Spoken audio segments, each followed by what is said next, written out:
Hi, my name is Julie McDougall, and if you are watching this, I am your child's 8th grade science teacher. And just jump right into it. The things that we'll be studying this year are populations, ecosystems, heredity/genetics, and adaptation for the pretty much first half of the year. And we do a small unit or integrate this small unit into our last half of the year where we study planetary science or astronomy and space exploration, all high interest. And I hope for me for sure, but hopefully for your students as well.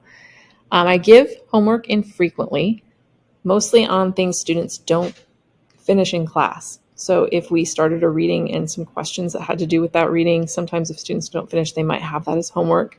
But I try not to give homework as much as possible. And any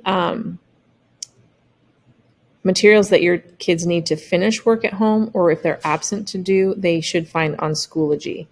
My Schoology, how it's set up is by topic. I do have a Bitmoji classroom with some links on it, but if you look here, the folders are by topic, and the topic we're currently learning is always at the top.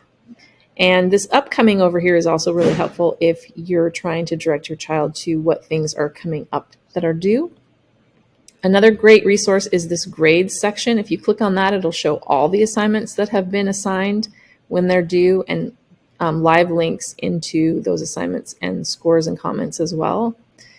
When you open the folders in Schoology, for instance, right now we're studying populations and ecosystems. They're organized by unit.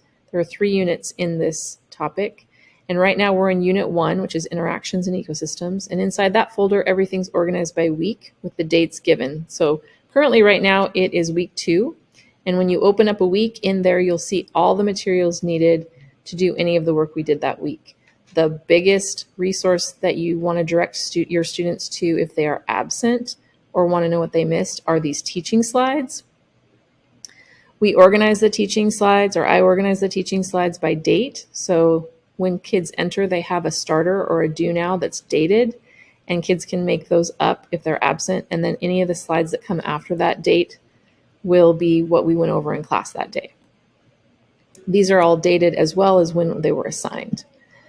I do standard-based grade. So to let you know how that works, the focus is really more on the learning, not on the effort or practice to learn that information.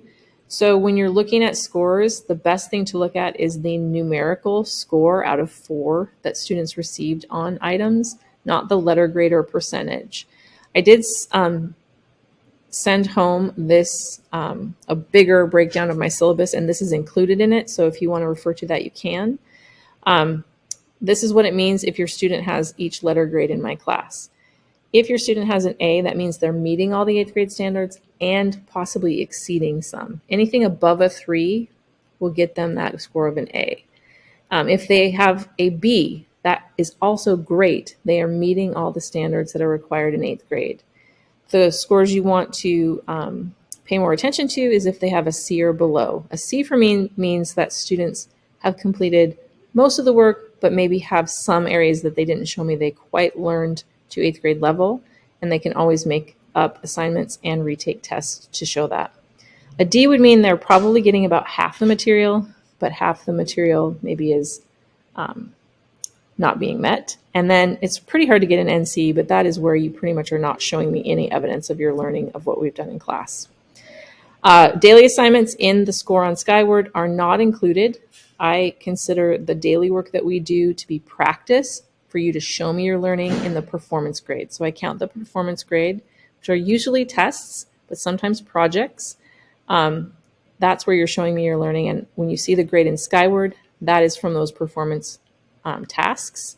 And this, if you're looking in Skyward, would be how your student has scored on those performance grades. But if you click on that, it will break down the daily work and also give those grades. These grades on daily assignments are very predictive of how a student will score on the tests.